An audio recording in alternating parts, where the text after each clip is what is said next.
Fala, povo. Vamos ver se tá dando certo. Eu tive um problema aqui que a minha live não aparece. A live do Rodolfo não tá aparecendo pra mim por algum motivo.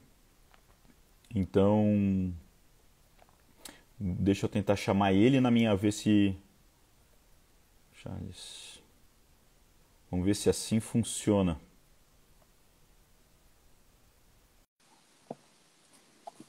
Vamos ver. Se... Opa! E aí, cara? Aí, agora sim. Que coisa, não sei o que aconteceu. Não É, consegui, não aparecia nem a sua, nem a do Charles. Não sei o que aconteceu. coisas de Instagram, De né? Instagram, cara. Pô, É. tentei de tudo. Será que o Charles consegue entrar na O nossa? Charles, ele acho que ele vai tentar agora. Tá. Ele deve tá entrando aí.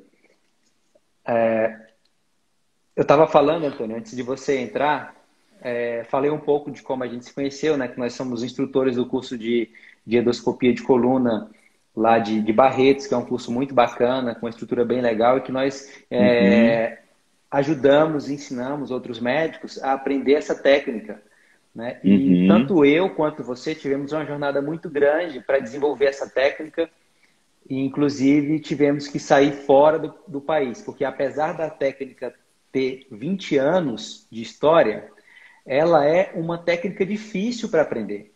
Demanda uma Perfeito. habilidade, demanda uma dedicação, muito estudo, reestudar anatomia. Então, é difícil para, às vezes, o médico ter aquela imagem tridimensional do que ele está operando, olhar para a tela, não olhar para o paciente, usar as mãos para movimentar o endoscópio, movimentar as pinças. Então, tudo isso é algo que demanda um treino muito grande, uma dedicação muito grande, né? A endoscopia é uma mudança de paradigma total para o cirurgião de coluna, né? Ela, diferente de outras técnicas que a gente só lapida ou afina determinadas abordagens cirúrgicas, técnicas operatórias, a endoscopia você tem que mudar completamente a tua visão, o conceito do que é a cirurgia. Eu acho que isso que é o grande X da questão e que torna a curva de aprendizado tão lenta, né? Mas é uma coisa muito gostosa esse desafio de você aprender, é uma coisa nova, né? Uma técnica muito interessante e não só uma técnica nova e interessante, mas que também oferece bons resultados quando bem indicada, né, Antônio? Uhum. Perfeito. É isso aí. Ah, e a gente agora teve essa. Eu não sei se chegou a falar um pouco da sua formação, como é que foi a tua. Até para quem ainda não, né, quem não tinha pego aí pelo meu perfil. Fala um pouquinho, né? A gente hoje tem eu como ortopedista, você como neurocirurgião, como é que é a tua formação, o que que te levou para a endoscopia e como é que foi a tua formação especificamente, né, dentro da endoscopia, Uhum. para a gente partilhar um pouco, o pessoal entender exatamente qual que é a Sim. carreira de um médico, desde a formação da faculdade até se tornar um cirurgião de endoscopia por vídeo, né, de coluna. Uhum. Eu estava explicando um pouco da diferença entre o neurocirurgião e o ortopedista. Primeiro que na formação, né? O neurocirurgião ele tem a residência aí que são 5 anos e desde o primeiro ano ele já começa ali a fazer cirurgia de coluna, né? Então ele já inclusive os tumores de coluna, tumores medulares, né? E enquanto que o ortopedista, que depois você pode falar, é um pouco diferente, né? Eu tive o meu primeiro contato com endoscopia de coluna em 2014 na residência e foi uma única cirurgia. Foi um acesso transforaminal e nós operamos, olha só, então, operamos um paciente de lado. Você já operou um paciente de decúbito lateral? Não, eu conheço cirurgião que opera assim, mas eu nunca fiz. Mas Não para assim, coluna. foi assim, uma cirurgia em que a gente não tinha nenhuma experiência, né? Então, a gente acessou o disco, mas não conseguiu ver a anatomia. Como hoje a gente domina a anatomia, olha cada pedacinho lá, sabe o que que é, né? A gente corou o disco e, na verdade, viu tudo azul, fez aquela técnica de entrar no disco e tirar, né?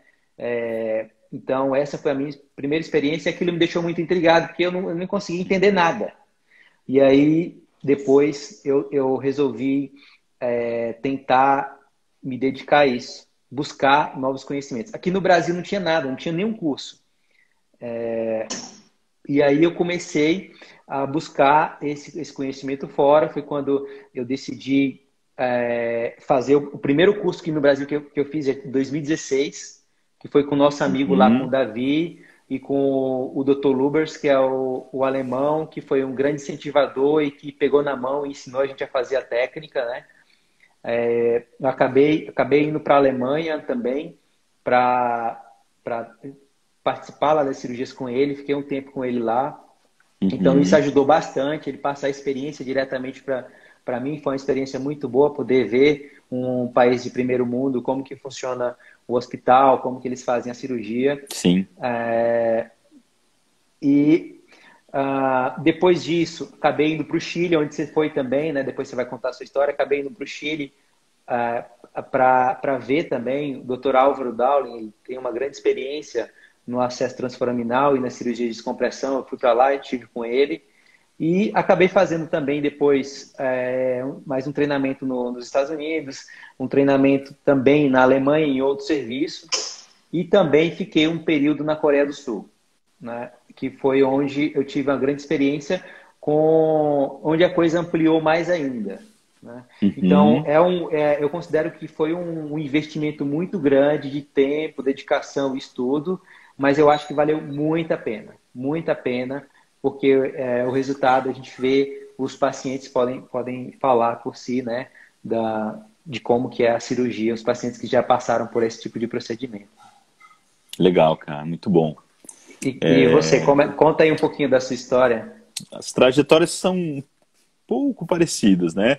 E principalmente você foi certamente nos 4 maiores centros, né, do ponto de vista de país, de cirurgia de coluna hoje, que é Estados Unidos, Alemanha, Coreia do Sul, e aqui na América Latina, Chile, né, o Álvaro Dowling, sem dúvida, é o cara que mais tem volume, um pouco a Colômbia também, né, ali Sim, no serviço Ramírez. do Ramírez, eu acho que são os centros com maior volume de cirurgia de endoscopia. É uma técnica nova. A minha formação é de ortopedia, então, né? Eu fiz 3 anos de ortopedia, tive, né, um pouco de cirurgia de coluna na residência. Escolhi fazer coluna, né? O fellow de coluna são 2 anos, hoje fecham os mesmos 5 anos. E aí eu decidi ficar em Curitiba, que é onde eu fiz a residência, e exatamente eu pensei, poxa, o que os meus chefes não fazem que eu possa fazer para eu me diferenciar deles, para não ser só um pupilo eterno deles, né? Esse foi o grande pensamento que eu tive. E eles são muito tradicionais, são bem o oposto, assim, não gostam de tudo bem a cirurgia de coluna, a cirurgia grande, gostam de, né, Tem que ver tudo, né? deformidade, Tem que ver osteotomia, tudo. tudo, e achava aquilo, isso é picaretagem, chegavam a falar isso, assim, 10 anos atrás, uma vergonha, né, mas falavam assim, achavam que, eu faço com um cortinho desse tamanho da cirurgia, para que botar uma câmera, né, então eu não tive a oportunidade exatamente de aprender nada na minha residência.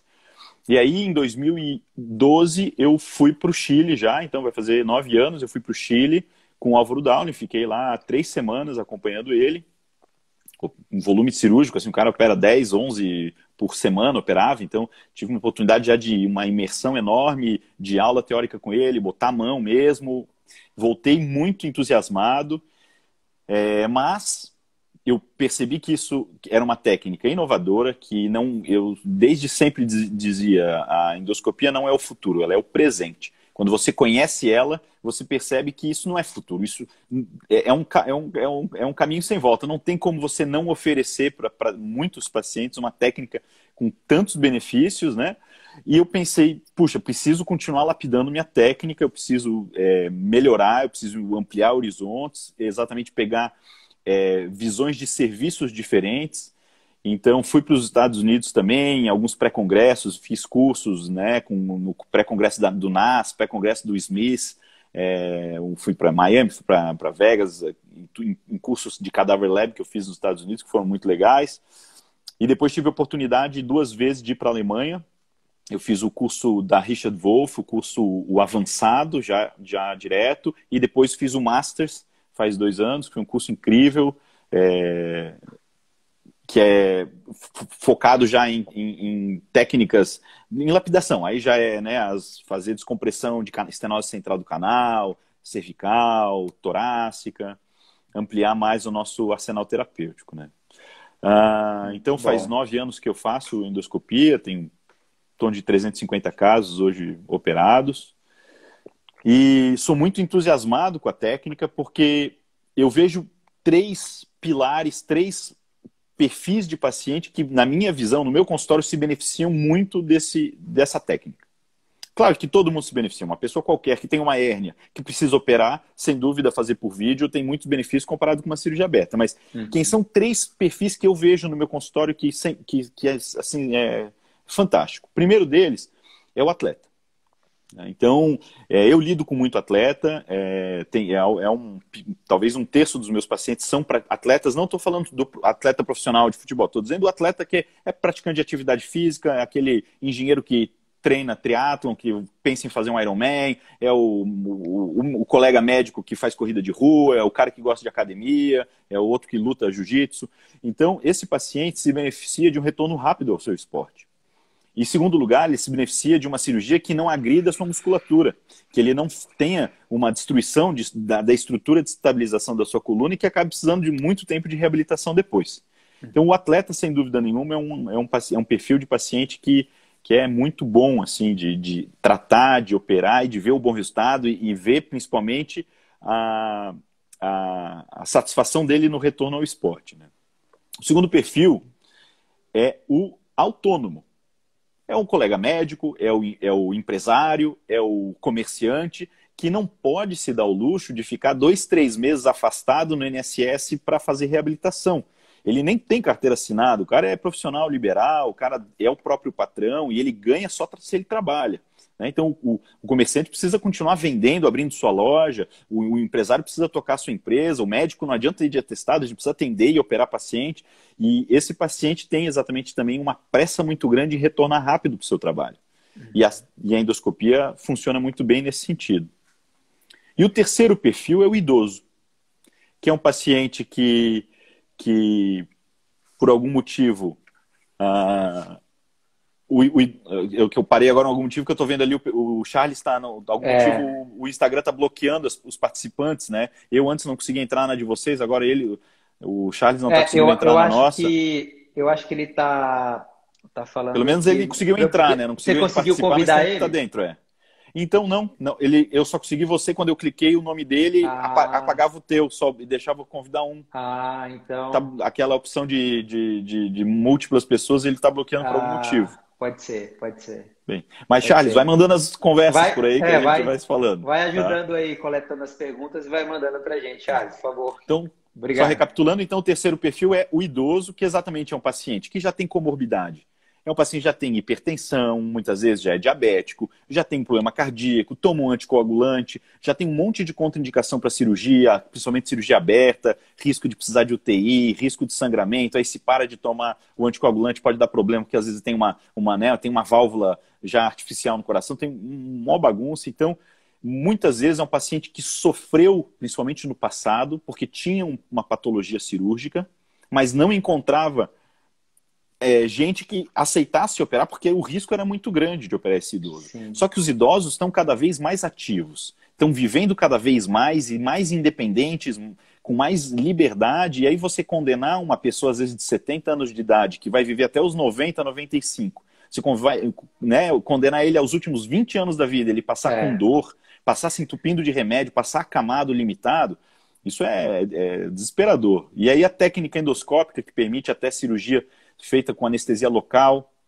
que permite exatamente uma abordagem com mínimo de sangramento. Já operei pacientes sem suspender anticoagulante, inclusive. Isso é fantástico, você poder oferecer isso para esses pacientes, né? Eu acho que o que você falou, você Vou caprichar. Resumiu bem. Você resumiu bem, Antônio. E eu acho que um ponto importante é o paciente querer melhorar, né? É o paciente querer retornar às atividades dele e que a doença não seja uma muleta para ele. Esse perfil de paciente sempre vai ter bom resultado na maioria das técnicas que você aplicar a ele, né? Em relação ao idoso, eu tenho um caso interessante e tem uma consideração também bem interessante. Eu tive um paciente, ele já tinha feito várias cirurgias cardíacas, e com entupimento das artérias, e era um paciente que ele tomava vários medicamentos anticoagulantes, né? Como você falou, e é um paciente que não suportava uma anestesia geral, né? Ele tinha uma dor muito grande na perna. E aí vem outro ponto do idoso. O idoso, na maioria das vezes, ele não precisa fazer uma mega cirurgia, né? Uma pequena Perfeito. descompressão que você faz, ele já melhora e fica bem. Melhora a Já vida fica dele, né? satisfeito, melhora a vida dele. E aí o que eu conversei com ele, eu brincava com ele, eu falei, o senhor é Highlander, né? Você não vai morrer. E nós fizemos a cirurgia dele com anestesia local e sedação. Graças a Deus, na cirurgia correu super bem, ele melhorou da dor, ele ficou um ano bem, depois ele veio aqui no consultório com outra dor, mas era uma dor do músculo miofascial, melhorou com uma pequena infiltração, ficou zerado. E aí ele virou amigo, vinha aqui só para falar com as Com meninas, com certeza. as secretárias. E aí ele veio a falecer por outro motivo, né, Sim. no ano passado. Quer dizer, mas ele ficou 3 anos, os últimos 3 anos da vida dele, ele viveu bem, feliz com a mulher dele. A esposa dele tinha falecido e há muito tempo atrás ele tinha uma outra companheira. Viveu feliz da vida naquele período que acabou falecendo por outro Sim. motivo, mas não tinha Naturalmente, dor. né? Você entendeu? Então, eu acho que isso para o idoso é muito bom, porque você consegue oferecer o tratamento, fazer algo muito pontual, que é isso que a endoscopia faz. Você entra com uma câmera que um pouco mais espessa, um pouco mais, o diâmetro um pouco maior do que uma caneta como essa, e você vai direto lá na coluna e consegue fazer o procedimento sem ter que fazer uma abertura grande, né? Uma coisa mais direcionada, você consegue ir rapidamente no ponto que você quer chegar, né?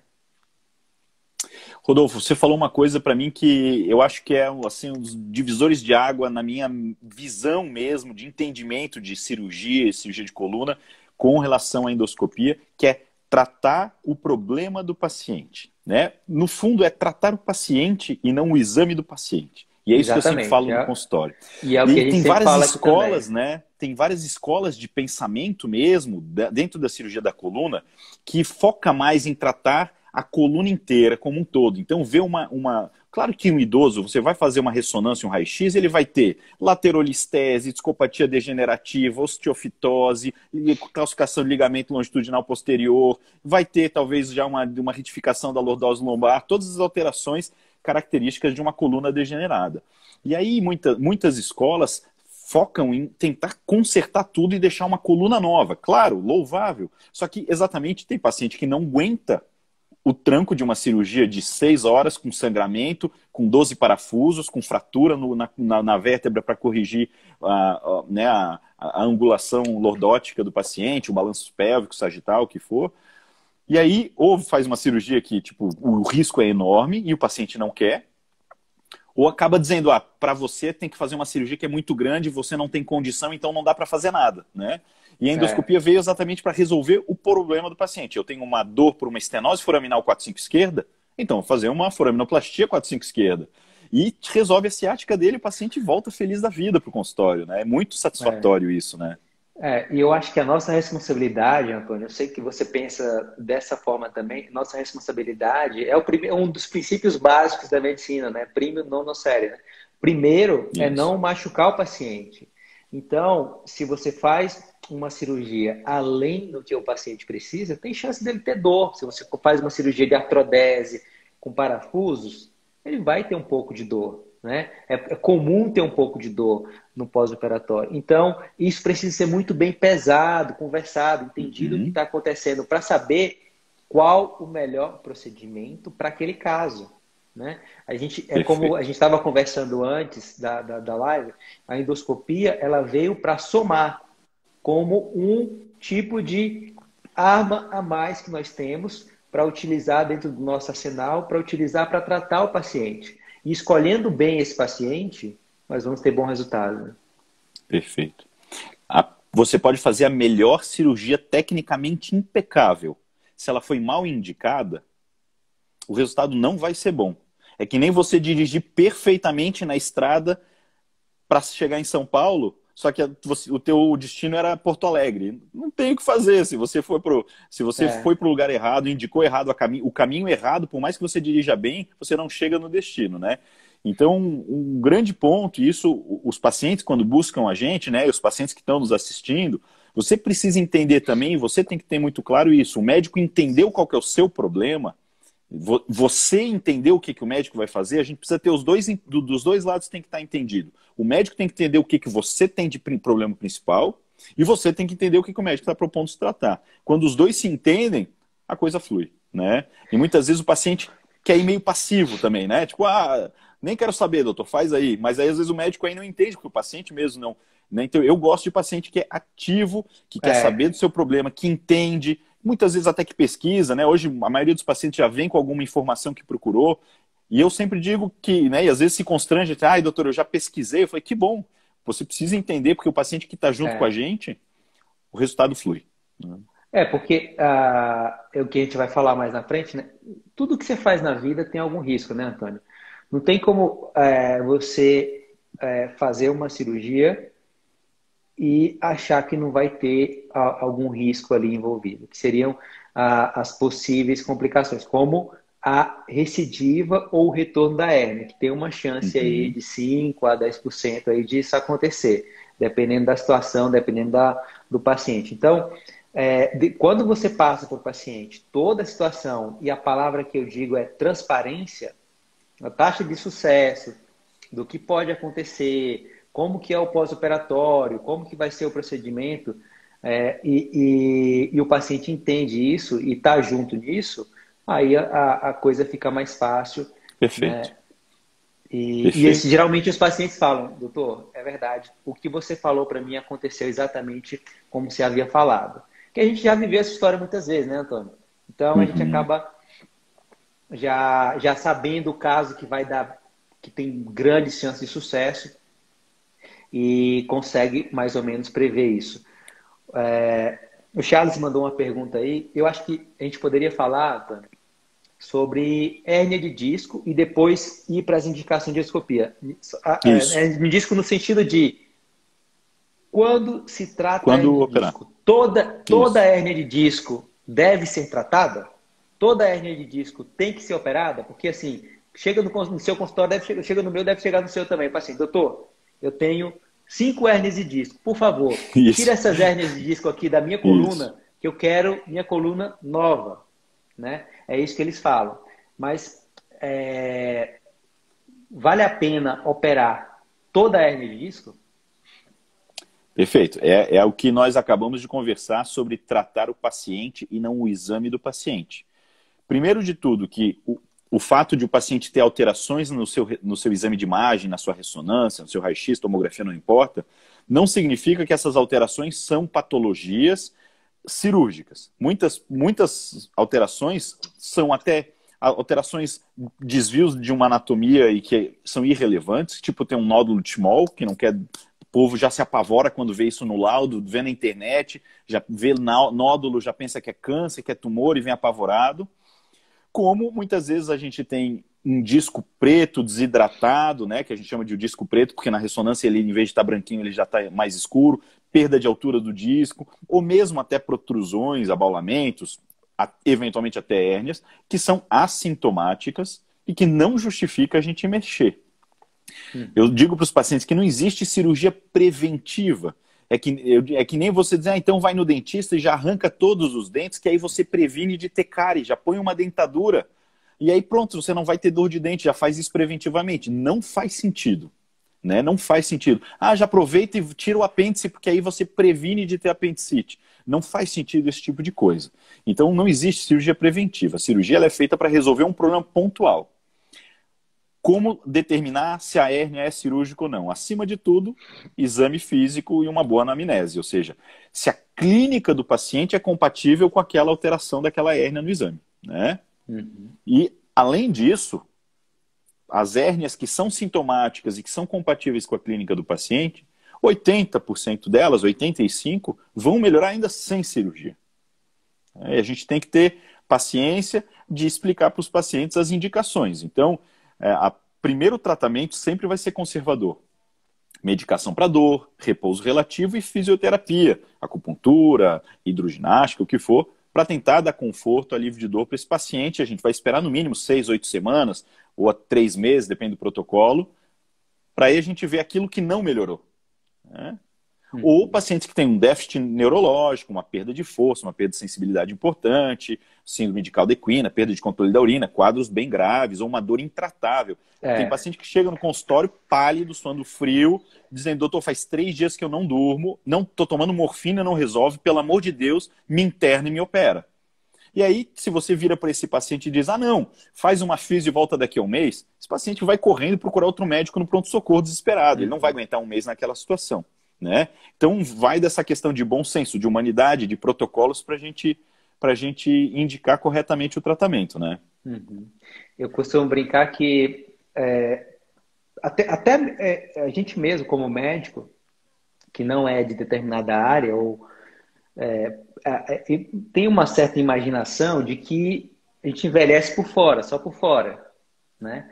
Mas do jeito que a pele fica enrugada, o fígado também fica com ondulações, o coração não tem mais aquela flexibilidade, o pulmão começa a encurtar mais um pouco, ter umas manchinhas. E da mesma forma a coluna também envelhece. E outra coisa interessante é o fator genético, um fator muito importante, que muitas vezes alguns órgãos nossos envelhecem em idades diferentes, né?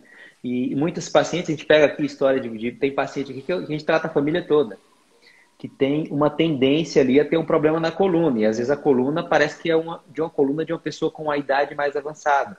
Né? Isso. Então, isso às vezes acontece. A gente tem que esclarecer para o paciente. Às vezes isso não foi só com ele, que acontece com outras pessoas, e que a gente vai tratar. E o tratamento ele vai ser direcionado de acordo com os sintomas. Hérnia de disco nem sempre precisa ser tratado, como falou você, né? Nós vamos tratar aí 10 a 15% dos casos. Aqueles que estão sofrendo e que não melhoraram. E o grande ponto para indicar a endoscopia de coluna são os pacientes que têm dor irradiada, dor de trajeto de nervo, dor na perna, né? Dor do ciático. Eu acho que essa é a grande indicação. A melhor indicação. A melhor indicação. A melhor indicação. A melhor indicação. A dor lombar pode melhorar com a cirurgia endoscópica? Pode melhorar também. Mas a gente sabe que pode não melhorar. Né? Mas quando o paciente tem uma dor na perna maior do que a dor lombar, esses são os casos que a gente tem uma maior taxa de sucesso, porque isso indica que o nervo está comprimido e a gente vai lá e consegue fazer a limpeza e soltar o nervo por vídeo. E aí isso aí é sensacional e o resultado é muito gratificante para a gente e para o paciente, né? Com certeza. Como a Madalena está perguntando, e quando faz tudo isso, né, o tratamento conservador não melhora a dor? Esse exatamente é o paciente que se beneficia de tratamento cirúrgico, né? Então, existem várias técnicas, várias maneiras de a gente abordar uma hérnia de disco. Desde técnicas bem tradicionais, que a gente vai fazer corte, afasta a musculatura, faz uma janela no osso, quebra um pedaço do osso, e aí seja só tira a hérnia ou até vai botar uma prótese, um espaçador no lugar do disco, chamado cage, e fixar com parafuso, ou só tirar a hérnia e não botar esses implantes. Há técnicas minimamente invasivas, uma microdissectomia percutânea e a cirurgia por vídeo, né, que é a endoscopia. Né? Quando a gente está falando em endoscopia de coluna, a gente está falando de cirurgia por vídeo. Muito paciente perguntar, mas não é então uma artroscopia? A artroscopia é quando a gente põe uma câmera na articulação, no joelho, no quadril, no ombro. Isso é uma artroscopia. Quando eu ponho ele na barriga, eu tenho uma laparoscopia. E quando eu ponho em qualquer cavidade, seja na boca, que é uma endoscopia digestiva alta, ou quando eu ponho ele na coluna, também é uma endoscopia. Ou seja, quando a gente coloca uma câmera dentro do corpo. Isso é endoscopia, então a cirurgia por vídeo. E exatamente ela tem a vantagem de nos dar uma visão direta numa tela Full HD, 4K, magnificada, 6, 10 vezes maior o tamanho da raiz nervosa, do disco, da hérnia, de toda a estrutura. Então, a gente tem a grande vantagem, comparado até com uma cirurgia feita com lupa ou com microscópio, é que a gente tem uma visão magnificada, limpa, livre de sangramento, que muitas vezes na microdissectomia tem ainda aquele sangramentinho chatinho, fica um vermelhinho, e na cirurgia por vídeo é limpo, porque o soro está fluindo e não tem destruição muscular nenhuma. E a gente consegue então enxergar tudo, a gente vê o nervo ficando soltinho, a gente vê o canal livre, a gente vê que o disco está vazio e não tem mais fragmento para fora, e isso nos dá muita segurança, né? O cirurgião é uma cirurgia que a gente sai seguro e a gente já sai satisfeito, que a gente sabe que deu certo ou não já no final da cirurgia, né? É o que eu falo para os pacientes. No fim da cirurgia, eu quero levantar a sua perna lá em cima e a dor, espero que tenha desaparecido. Eu queria fazer um parênteses aqui falando com a Madalena, que é o seguinte: todo paciente que não melhora com o tratamento conservador necessariamente vai para a cirurgia. Essa é uma questão muito importante, porque muitos pacientes não têm indicação de cirurgia porque não melhora com o tratamento conservador. Quer dizer, o paciente está lá, está fazendo fisioterapia, acupuntura, ele não melhora, ele precisa ir para a cirurgia.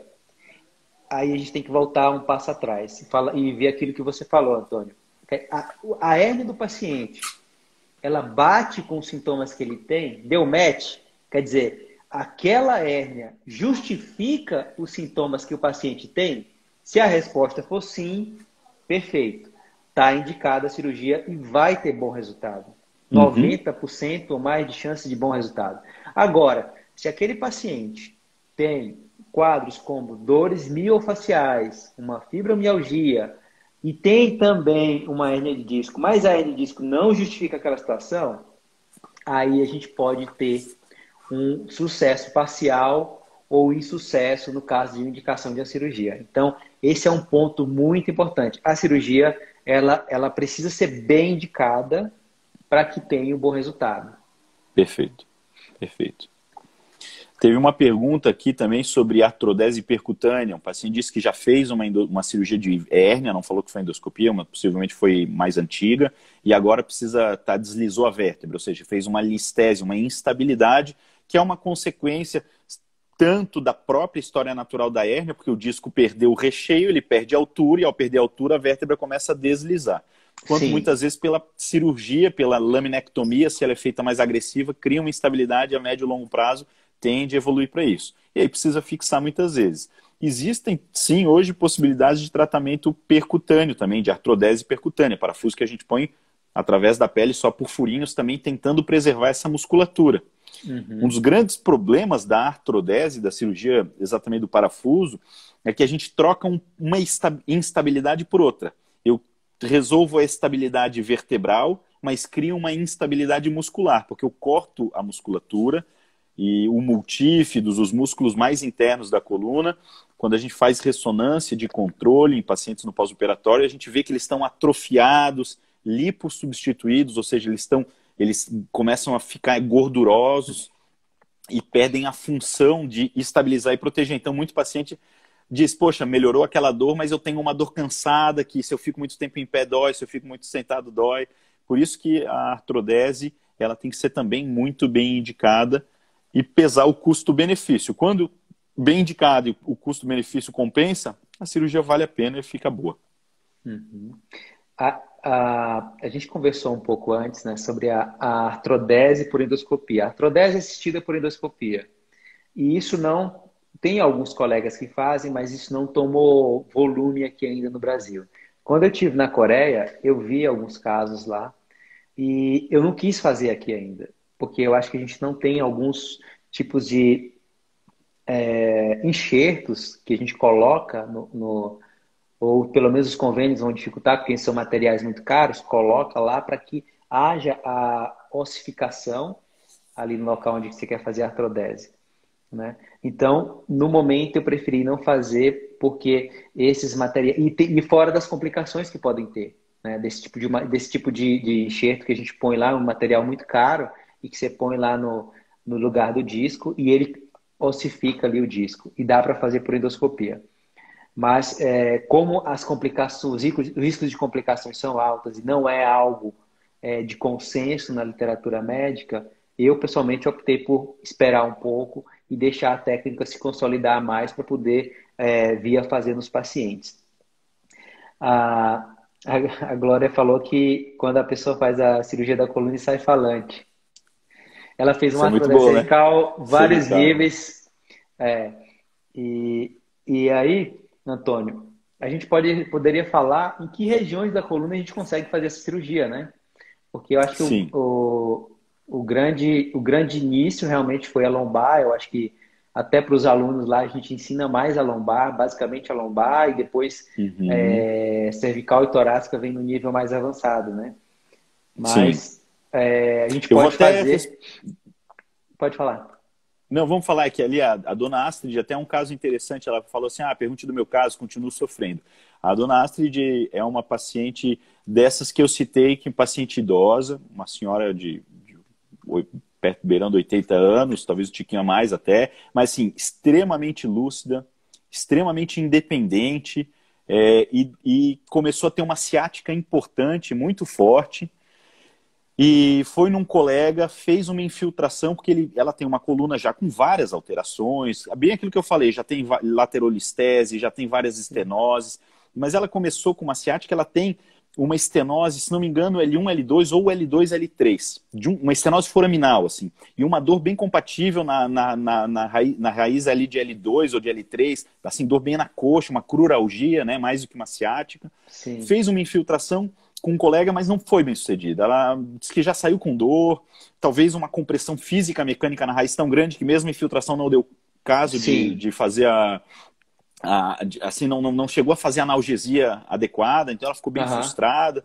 E aí eu acabei, né, acabou vindo comigo. E ela é uma paciente exatamente que pode se beneficiar de uma técnica endoscópica, e foi isso que a gente conversou.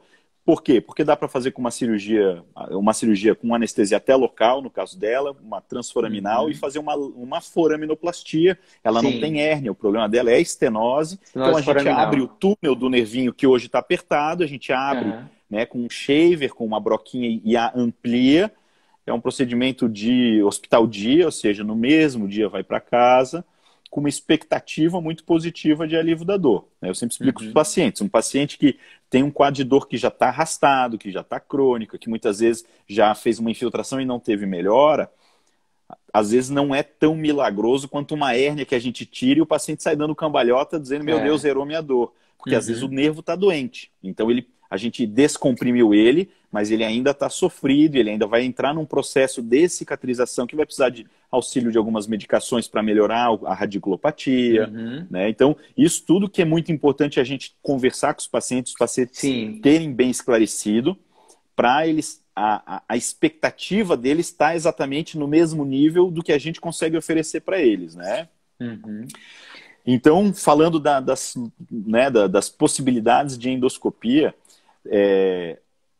sem dúvida nenhuma, a endoscopia lombar é 99% das indicações e do que a gente faz no nosso dia a dia.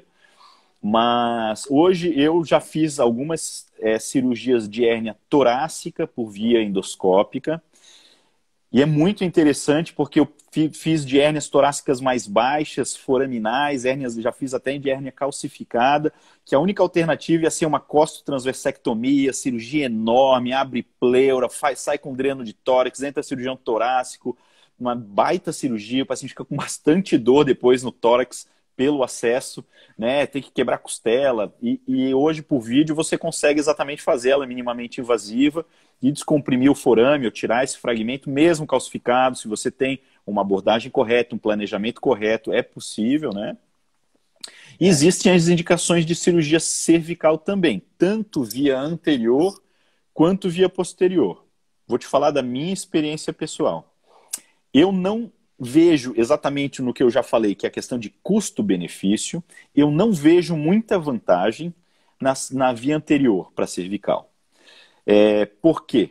Porque dentro do custo da parte de riscos de uma cirurgia endoscópica, quando eu estou pensando em lombar, eu estou entrando pele, músculo, vértebra.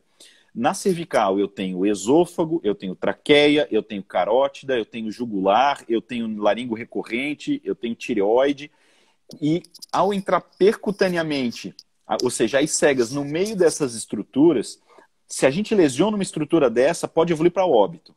Pegou jugular ou pegou carótida, pode exanguinar e morrer. Pegou traqueia, pode fazer mediastinite e morrer. Pegou esôfago, faz mediastinite e morrer. Ou seja, tem riscos muito grandes. Ah, mas eu tenho mão experiente e esse risco é mínimo. Com certeza, em mãos experientes, os riscos são mínimos. Eu não tenho uma mão experiente para fazer isso em cervical, não tenho coragem de botar um paciente para ser cobaia meu, então eu não faço cervical anterior e eu sou muito franco com os pacientes, porque a gente tem que ter esse cuidado também de não se encantar com uma nova técnica. Ah, gostei de endoscopia, então agora eu só faço endoscopia e tudo eu faço por endoscopia. Né? Eu acho que uma cirurgia, um cage cervical com um cortinho de 2 centímetros, via anterior, que você faz em 40 minutos, 50 minutos. Hoje tem até prótese liberada também pela ANS em paciente jovem, não perde mobilidade, nada, não precisa botar placa, pino, parafuso, nada. Tem um resultado excelente. Eu diria que são os meus melhores resultados, mais até do que endoscopia, são minhas cirurgias cervicais anterior. É o que eu mais... perto de 100%. Assim, a satisfação é incrível, a cirurgia funciona muito bem. Então eu, particularmente, não tenho culhão, não tenho... e não indico. Mas a via posterior para fazer foraminoplastia, para estenose foraminal, acho que é uma indicação muito boa.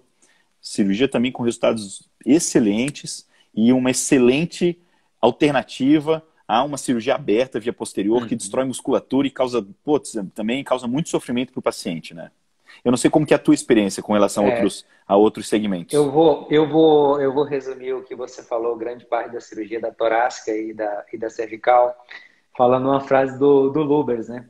O alemão que foi meu professor, ele fala o seguinte, que na endoscopia de coluna, o trabalho é esse e o resultado é esse. Na cirurgia aberta, o seu trabalho é esse, de mexer com o paciente, musculatura, lesão, e o resultado é desproporcional. Quer dizer, a cirurgia de coluna, o que você faz de lesão é pequena e o resultado é muito grande. Muito bom. E em relação à cervical anterior, eu tive a oportunidade de participar de alguns casos na Coreia do Sul. E vou te falar que não vi nenhuma vantagem em fazer cirurgia da cervical anterior. E eu te diria 2 pontos principais por que eu não tenho interesse em fazer essa técnica. Primeiro, que você tocou é o risco. E além das estruturas que estão fora, antes de chegar na coluna, quando você chega no disco, você tem que atravessar todo o disco. Então é uma lesão muito grande do disco. E você vai martelando até próximo da medula. Tem mais um outro risco, que é lesar de ainda empurrar mais fragmento ainda, né? Empurrar mais fragmento e lesar a medula. É uma cirurgia altamente arriscada. Já faleceu o paciente lá na Coreia do Sul. Lá mesmo, eles fazem muito pouco. Eu acho que eles só fizeram uns 3 casinhos só para mostrar para a gente que estava lá. Acadêmico, assim, né?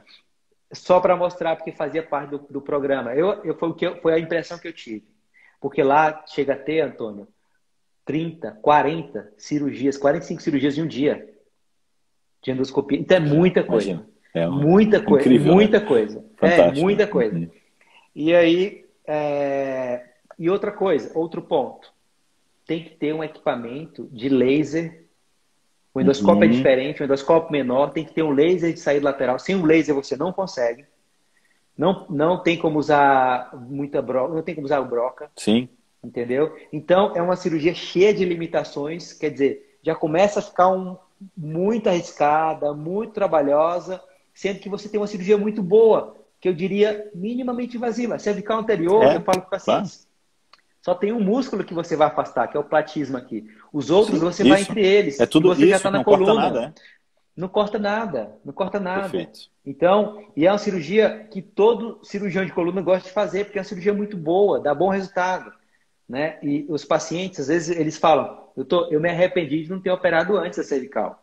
Mas a gente volta àquele ponto. Precisa ser uma cirurgia bem indicada. Perfeito. Né? Isso. Paciente bem selecionado. A cervical posterior, eu gosto de fazer também, mas também eu seleciono o paciente.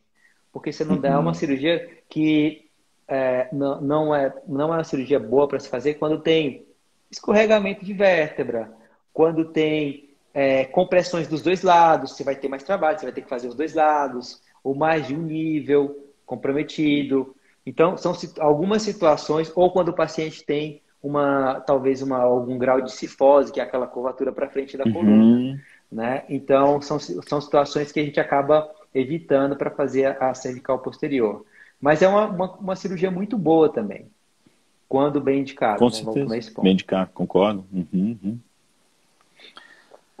Ah, Van Favre aqui fala sobre a tecnologia, a medicina está aí, realmente precisa, as técnicas, novas técnicas e novas tecnologias demandam investimento de tempo e dinheiro dos médicos. A gente viajou para fora, eu não fui para o Chile lá ganhando bolsa, ganhando salário, a gente não vai para a Alemanha com tudo pago por uma entidade mágica, a gente tira dinheiro do bolso, a gente deixa de trabalhar, então isso é um investimento muito caro, com certeza, né, de tempo e de dinheiro, tanto para o médico que iniciou sua carreira e que já quis investir nisso, quanto agora, se eu quiser ir fazer um aperfeiçoamento, ficar uma semana fora, uma semana que eu não opero, é 25% do mês aí, ou seja, do meu salário que eu não ganho, mais todo o gasto. Então, não, as coisas não são ainda, a gente precisa ainda ir atrás.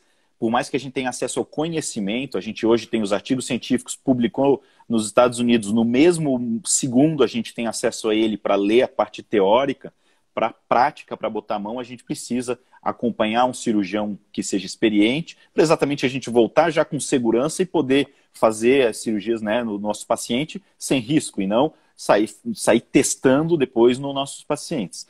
Então, isso é uma queixa, às vezes, de muito paciente. Até eu vi que ali adiante, mais acima, alguém até falou assim, poxa, meu convênio não cobre, eu não operam pelo meu convênio, ele não me reembolsa, a cirurgia é cara. As cirurgias de alta tecnologia são caras, porque a indústria que desenvolveu esse material investiu bilhões, às vezes trilhões ao longo de uma década, se contar tudo que foi investido ao longo, né, no mundo aí de desenvolvimento de material, de pinça, de ótica. Os médicos tiveram que investir muito para fazer isso. Mas a gente tem uma notícia muito, muito boa, que eu acho que vale a pena a gente falar agora, sobre a ANS. A ANS é a Agência Nacional de Saúde Suplementar, ou seja, é o órgão que regulamenta os convênios médicos, os convênios de saúde. Uhum. E existe um rol, ou seja, uma lista de cobertura mínima obrigatória que a ANS tem. Ou seja, não importa se o meu convênio é o top master ou se é o convênio mais básico, não importa. Qualquer convênio é obrigado a cobrir determinados procedimentos cirúrgicos. Não existe isso. Ah, o teu convênio é muito barato, então não cobre apendicite. Ah, não, o teu convênio não tem cobertura para hérnia. Não existe. Se está no rol de cobertura obrigatória, todo o plano de saúde precisa cobrir. A grande questão é que exatamente as novas tecnologias não estão no rol e elas demoram muito para entrar no rol. Tanto pela questão burocrática, porque a ANS não está liberando de 6 em 6 meses um rol novo, ela atualiza a cada 2, 3, 4 anos. Então, se uma tecnologia sair hoje, talvez só daqui a 3, 4 anos no mínimo, que ela vai entrar e se tornar obrigatória. E, em segundo lugar, porque a ANS, além da questão burocrática, ela precisa ser convencida de que realmente ela está obrigando o convênio a pagar algo que é benéfico para o paciente e que não é só invenção de moda. Então, isso tudo é um processo muito trabalhoso.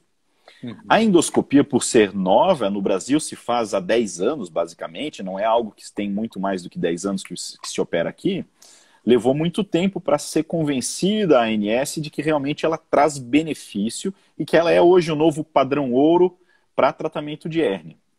Então, desde o dia 1º de abril deste ano, 2 novos procedimentos para a coluna entraram no rol de cobertura obrigatória. A prótese de disco, a artroplastia, antes só podia botar o cage, que era fixo, não móvel, e agora para a cirurgia cervical tem a prótese, e a endoscopia.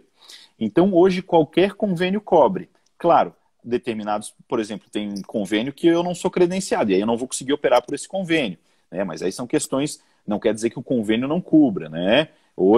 E aí, realmente, a questão de fazer reembolso ou não, aí já é uma questão contratual de cada paciente. Mas existe sim hoje acesso a qualquer pessoa que tem um convênio a uma tecnologia como essa. Uhum. Acho que é o Fave, Fa, Faverão Félix faz uma pergunta aí, ele está insistindo, pedindo para a gente responder a pergunta dele. Ele fala que tem um jovem de 22 anos com a fratura de C5, na C5, tem a possibilidade de não precisar de cirurgia, sendo orientado a 3 meses de repouso, usando colar cervical Filadélfia, tomando vitamina D3, 50 mil unidades. Félix, é o seguinte, precisa entender que tipo de fratura é essa, né? Que tipo de fratura é essa? Algumas fraturas podem ser tratadas conservadoramente, eu acho que deve ser o caso dele, porque senão teria indicado cirurgia. Sim, Ou não indicar cirurgia por outro motivo, outra impossibilidade do momento, seja pandemia ou alguma condição clínica. Mas se indicar um tratamento conservador, geralmente o pessoal é bem responsável nisso, é porque ele tem essa indicação e geralmente tenta e acompanha. Caso não tenha uma boa evolução, quer dizer, caso a vértebra não grude, não tenha a consolidação ali da fratura, aí um tratamento cirúrgico pode ser que venha a ser necessário. Ó, a Dudinha perguntou riscos de infiltração, bloqueio, denervação na lombar. Esses procedimentos são procedimentos com baixos riscos. Não pode existir, a gente nunca pode dizer que não tem risco, porque tudo tem risco na vida. Até para você ir até o médico, você pode ser atropelada, assaltada, cair no bueiro. Então, tipo, risco tem para tudo, né? Por isso que cuidado, às vezes, com o médico diz, isso não tem risco nenhum. Tudo tem risco, né? Pode fazer uma reação anestésica, né? Pode fazer uma alergia ao medicamento que a gente usou, ao contraste, pode irritar o nervo e às vezes aumentar a dor, às vezes por causa da pressão do líquido que colocou perto do nervinho, se ele já está inflamado, às vezes na hora pode doer mais. Agora, assim, não tem risco de ficar aleijado na cadeira de roda, não tem risco de mexer na medula. Na maioria desses procedimentos, eles são feitos fora do canal da medula. E a taxa de sucesso pela literatura é muito alta. A taxa de sucesso, de bons e ótimos resultados, é acima de 90%. E 70% da população que faz uma infiltração não precisa de cirurgia, quando bem indicada, né? Então, a gente já tem esse, né? Se eu tenho uma hérnia, uma pessoa que eu fiz um bloqueio e eu consegui ter resultado de analgesia, de alívio de dor, muitas vezes é o tempo de o organismo reabsorver essa hérnia, e aí quando passou o efeito do bloqueio já não tem mais dor, e aí nem precisa ir para uma cirurgia. Então, quando bem indicado, funciona muito bem e tem baixos riscos. O custo-benefício compensa. Eu acho que é uma ferramenta sensacional, assim. Eu falo para os pacientes, nos meus casos eu não vejo muitas complicações. Eu tive um caso de centenas de casos de bloqueio, uma paciente que teve reação alérgica, mas não teve nenhum problema. Por quê? Se você tem uma reação alérgica, você está no ambiente hospitalar, monitorizado, e o nosso anestesista, ele fala para os pacientes e fala para mim, Rodolfo, o lugar mais seguro do mundo para o paciente estar é aqui comigo, no centro cirúrgico, ele está monitorizado. Aqui eu consigo ver tudo. Eu consigo ver tudo. A gente briga com os pacientes quando está fazendo a sedação, fala assim, aproveita a caipirinha, porque essa daqui é monitorizada, essa aqui está sob supervisão médica, perfeito. Então aproveita aí a sensação boa. E o procedimento do bloqueio é isso, você não mexe na estrutura. Se o médico é experiente, sabe, conhece da anatomia, o procedimento guiado pelo raio-x, que te direciona o local, o raio-x ou ultrassom, que te direciona o local adequado que você deve fazer, vai com atenção, com cuidado, assim, é muito baixa a chance de ter uma complicação. Pelo menos eu nunca tive uma complicação. A complicação que a gente sempre fala para o paciente, que pode acontecer, que não diria uma complicação, é se você vai fazer a infiltração do nervo, o nervo ficar... algum músculo ficar fraco por um período. E aí, depois que passou o efeito do anestésico, o músculo volta a funcionar. Esse, eu diria que não é nenhuma complicação que a gente já avisa para o paciente que pode acontecer, né? Perfeito. A Yolanda, obrigado. Estevam Mari aqui, espondilose cervical, gás intradiscal, redução de forame, C456, tocando o saco dural, retolistese C5C6, síndrome do túnel do carpo. Veja, uma coisa bem interessante é pacientes que têm patologias cervicais e síndrome do túnel do carpo, que é quando os tendões flexores aqui no túnel no nosso punho, eles estão envolvendo o nervo mediano. Então, o nervo mediano é um nervo que vai inervar os dedos da mão, e eles, em volta dele tem vários tendões que são mais duros do que o nervo. Muitas vezes eles apertam e esmagam o nervo mediano e dá dormência, formigamento, choque na mão, que é o síndrome do túnel do carpo. Existe algo que a gente chama de Double Crush Syndrome, né? Ou síndrome do duplo impacto, que é exatamente pessoas que têm uma compressão cervical, por exemplo, nível C5, C6, que pega a raiz de C6 do forame, e uma síndrome do túnel do carpo. E aí ambos podem se manifestar com dormência ou dor, parestesia nos dedos da mão. E às vezes a gente tem que cuidar para não operar, por exemplo, o pescoço, e o paciente diz, pô, não resolveu nada. Porque tinha aquilo, mas o problema era do túnel do carpo. Ou operou o túnel do carpo e continuou com... E diz, poxa, operei o túnel do carpo e nunca resolveu. Aí você vai investigar o pescoço e descobre que tinha uma hérnia ali. Por isso que é muito importante, mais do que até a gente, né, dar diagnóstico aqui na live, é a gente estimular vocês a procurarem um médico que investigue, que examine, que avalie vocês. Nada substitui a consulta médica. Nada e que ouça o paciente, né? E que ouça o paciente, porque a gente sempre pergunta, qual que é a sua maior queixa? O que te incomoda mais? Porque, assim, síndrome do túnel do carpo tem características bem marcantes, principalmente dores noturnas. O paciente acorda balançando as mãos ou fazendo esse movimento na madrugada, e é o que mais melhora com a cirurgia, são as dores noturnas. E parestesias na região da palma da mão. Pode ter um choquinho quando bate na mão, né? Ou quando você faz esse movimento, começa a formigar também a mão, né? Então, tem alguns recursos que a gente utiliza tanto da parte de exame físico quanto da parte de exame de imagem, seja ressonância para ver se tem uma hernia cervical, né? Confundindo, ou mesmo a eletroneuromiografia, que às vezes acaba, quando é um caso mais delicado, um outro caso que ficou um pouco confuso, o paciente não conseguiu explicar muito bem. A eletroneuromiografia, que é um exame que estuda os nervos, pode dizer, olha, tem um nervo aqui que está mais lentificado, uma transmissão mais lenta, então pode ser que tenha um túnel do carpo aqui do lado direito, por exemplo, né? Moderado, leve, moderado ou severo, né? A Van, ela está falando aqui... Não pode falar. É que já deu uma hora de live aqui, tá apitando a contagem regressiva. Aí. Tá um minuto aí para finalizar. A Van pediu para a mãe dela assistir a live, que a gente vai fazer uma cirurgia nela para falar do disco artificial. Mas vai ter uma live sobre isso, Van. Vai ter uma live vamos fazer uma live também sobre artrodese ou colocação de prótese de disco, artroplastia, né? E aí a gente fala exatamente sobre esse tema. Quem não teve a sua dúvida respondida, manda mensagem inbox pra gente que a gente responde, tá? Eu queria agradecer o convite do Rodolfo. Desculpem o começo aí que algum problema deu e a gente não conseguiu entrar junto, mas agora fluiu bem. Eu gosto muito, o Rodolfo e eu já trabalhamos juntos aí ensinando endoscopia no curso que tem do IRCAD já há alguns anos. E eu acho que a gente tem a mesma visão, que é investir em educação e informação na população e usar essa ferramenta da rede social, do Instagram para isso. E te agradeço mais uma vez aí a oportunidade de a gente partilhar conhecimento. Muito bom, Antônio. Eu agradeço muito a gente estar junto aqui. Muito obrigado. Foi um prazer muito grande estar aqui com vocês. Os pacientes, a gente sempre gosta de estar junto com eles, fazer as lives. Tá acabando o tempo aí, né? Quanto tempo a gente tem? Tá aí. 20 segundos. 20 segundos. Um grande abraço a todos, pessoal. Obrigado. Valeu, gente, tá? Um bom fim de feriado aí. Qualquer coisa, manda mensagem pra gente. Manda as mensagens abração, lá. Cara. Um abraço, Tony. Fica com Deus. Tchau, tchau. Amém. Tchau.